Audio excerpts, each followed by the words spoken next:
Return of the ancient emperor के इस episode के स्टार्ट में ये अपनी मुट्ठियों को चटकाता है। चलो बाइली, अब तेरे को देखते हैं तेरे क्या होगा। उसको यह टाइट बांध कर लड़कियों की तरफ बांध देता है। वो कहता है, डैम कुत्ते एम्परर, यह मेरा बैड लक था और तुम्हारा गुड लक था कि मैं यहाँ पर ट्रैप में फंस गया, लेकिन तू मुझे यहाँ पर नहीं मार सकता। ये कहता है सभी लोग और इसको क्विकली प्रोटेक्ट करो। वंस फूल में वंस सेम ऑन यू, फूल में ट्विस्ट सेम ऑन मी। लेकिन इस बार तुम मेरे किसी भी हॉस्टेज को यहाँ पर असैसिनेटिंग नहीं कर पाओगे। यह हंसते हुए कहता है, हा हा हा। एम्परर एक्चुअली यहाँ पर मुझे बचाना चाहते हैं, हा हा हा। सिंस अगर तुम मुझे यहाँ पर नहीं किल कर सकते तो मुझसे तुम कोई भी इंफॉर्मेशन यहाँ पर गैदर नहीं कर सकते। ये कहता है, क्या ये सब पीछे मास्टरमाइंड चाय चुनी है? मुझे तुमसे किसी भी चीज को पूछने की जरूरत नहीं। और तुम्हारे मास्क के पीछे क्या है? बच्चे, तू क्या समझता है? मेरे पास दूसरे तरीके हैं तेरे से निपटने के लिए। तेरे लाइफ के मैं दूसरे इस्तेमाल करूंगा। इनके हवाले कर देता है। वो भी कहते हैं, baby you are good, your body is good, चलो खेलते हैं खेला। और ये सोचता है यहाँ पर अब कोई भी एक्सीडेंट होने का कोई भी सवाल ही पैदा नहीं होता। लेकिन उसके ऐसे सोचती है, छत से एक तीर आता है, इसके माथे पे लगता है, इसको निपटा देता है। यह सोचता है, अरे मैया रे, ये फिर से यहाँ पर मर गया। सू पास में आती चेक करती है, महाराज ये हेलियम बाइले तो यहाँ पर मर चुका है। यह सोचता है, डेड इट डेज, चलो वापस चलते हैं। यहाँ पर चाय चुन कल सुबह के मीटिंग में कुछ जरूर खतरनाक करेगा। और सोचते अगली बार मैं 1 लाख इम्पीरियल सोल्जर को अपने प्रिजनर के रखवाले करके करूंगा, किसी को उसको मारने नहीं दूंगा। तभी सीन शिफ्ट होता है। ये दोनों बात करते हो जा रहे हैं। तभी सू कहती है, महाराज उन सब एसेसिन ने यहाँ पर कॉन्फ्रेंस कह कि हेलियन बेली कैपिटल के बाहर के इलाके में एक सीक्रेटली कौन से किसी काम को कर रहा था, सीक्रेटली कोई बिजनेस कर रहा था। और मुझे सस्पेक्ट करती, मुझे लगता है कि यह सभी कार्य मिनिस्ट्री ऑफ हाउस होल्ड से भी जुड़ा हुआ है। ये कहते हैं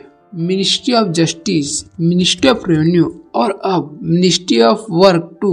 क्विकली जल्दी किसी को भेजो और यहाँ पर इन्वेस्टिगेट करो इसके। वो कहती ठीक है महाराज, आपने जो कहा तो मैं उसको मानूंगी, लेकिन हवर महाराज यहाँ पर कोई दूसरा इम्पोर्टेंट मैटर भी है जिसको हमें यहाँ पर अटेंड करना है। ये कहते कौन सा? ये इसको फिर से जुगाती है, महाराज आपकी सेफ्टी को इंश्योर करने के लिए आपकी ट्रेनिंग होना बहुत जरूरी है, इसलिए आज आपकी खतरनाक ट्रेनिंग यहाँ पर स्टार्ट होती है। और इसके पीठ में यहाँ पर मोच आता है, इसका पीठ टूट जाता है, कमर टूट जाता है। यह ट्रेनिंग करने के बाद एक पेड़ के पास आता है और कहता, अरे यार मैया रे, यह कमर तो बहुत दर्द कर रहा है, लगता है ऐसा ट्रेनिंग अगर चलता रहे तो मैं किसी काम को नहीं दूंगा, मेरा पिछवाड़ा यहाँ पर किसी काम को नहीं रहेगा। तभी ये दूर देखते हैं जहाँ पर सुसिन बैठी हुई है, अपने हाथों में कैंडल जलाते हुए कहती है, कॉन्सन लिंग तुम्हारे फैमिली को यहाँ बहुत साल पहले किल कर देता। नाउ अभी महाराज तुम्हारे नाम यहाँ पर क्लियर कर रहे हैं, इसलिए तुम यहाँ पर सो जाओ, रेस्ट इन पीस नाउ। मैं यहाँ पर उस चाय चुन की मौत देखने के बाद बहुत ही शांत होगा और तुमको भी शांति मिलेगी। अभी के लिए बस इतना ही, और मैं हमेशा पास्ट में नहीं रह सकती, मुझे आगे बढ़ना होगा, इसलिए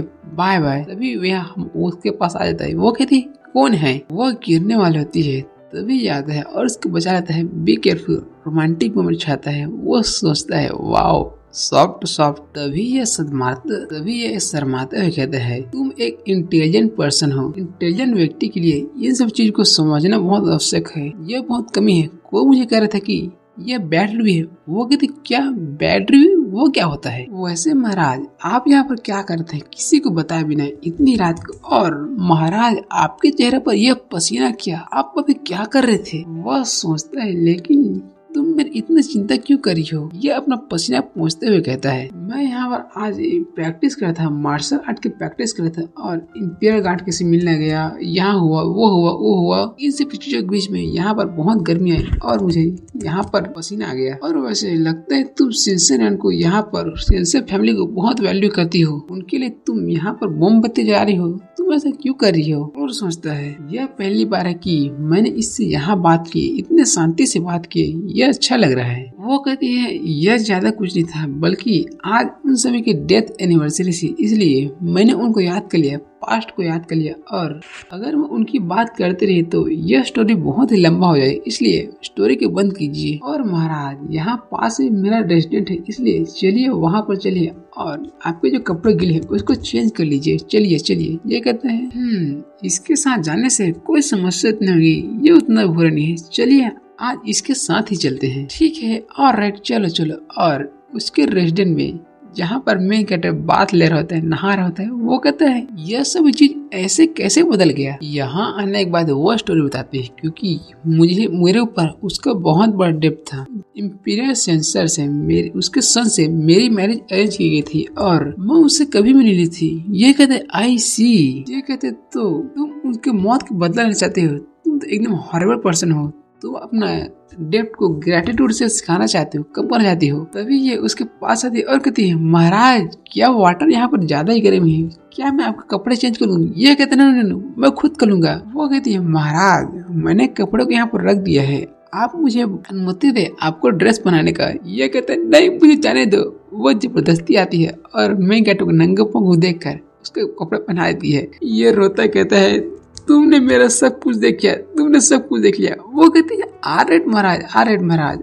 और यहीं पर मेरा स्टोरी यहाँ पर खत्म हो चुका है। बात और स्टोरी यहाँ पर डन होता है। अब अगली बार ये रिवार्ड की। ये कहता है नहीं इसकी कोई जरूरत नहीं है, वो चाबुक निकालनी होती है। ये कहते हैं मैडम सुसिन इस पूरे वर्ल्ड में बहुत सारे इंटरेस्टिंग थिंग है, आपको ये चीज करने की कोई जरूरत नहीं, आप कोई दूसरा काम कर सकते हैं। वो सोचती है स्टिल एम्पर स्टिल मेरे बारे में परवाह करते हैं, इतना स्वर्ग होने के बाद भी वो मेरे बारे में परवाह करते हैं और मैं यहाँ पर जो प्लान की थी वो ज्यादा सक्सेसफुल रहा है। चलो इसको नेक्स्ट स्टेज में ले जाते हैं। वो हमारे मेन कैरेक्टर के पास आती है और उसको गले से चाटने लगती है, जिससे इसको ही मजा आता है। इसका जो मुर्गा होता है ना वह भयांक से कुकड़ो को कहने लगता है। तभी ये अपने आप को कंट्रोल करता है। नो अगर ये एम्पर की बायोलॉजिकल सिस्टर भी नहीं है फिर भी मैं इसके साथ नहीं कर सकता। वो कहते क्या हुआ, मतलब जो पुराने एम्पर ना उन्होंने इस लड़की को यहाँ पर गोद लिया, मतलब सिस्टर बनाया था और मैं कह रहा था इसकी वाइफ, लेकिन ये भागते हुए चले जाते वहाँ से।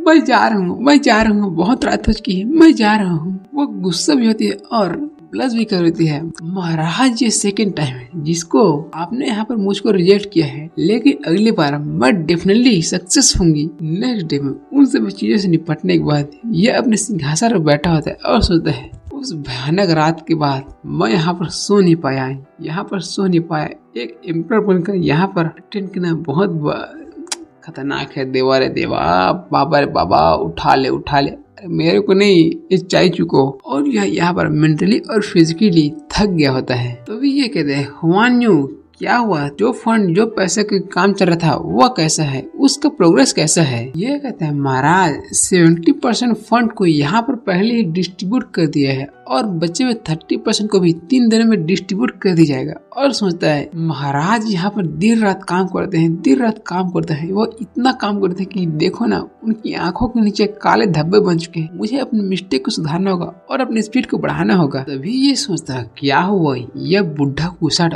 ओल्ड कुत्ता यहाँ पर कुछ बोल क्यों नहीं रहा है, अगर तू नहीं बोलेगा तो मैं ही बोल देता हूँ। और इसी के साथ हमारा यह एपिसोड यहाँ पर एंड होता है। अगले एपिसोड में देखेंगे कि हमारा मित्र क्या बोलता है, क्या उसको फंसाता है, मारता है, काटता है, क्या करता है। तो ठीक है, इसी के साथ हम इस एपिसोड को यहाँ पर एंड करते हैं।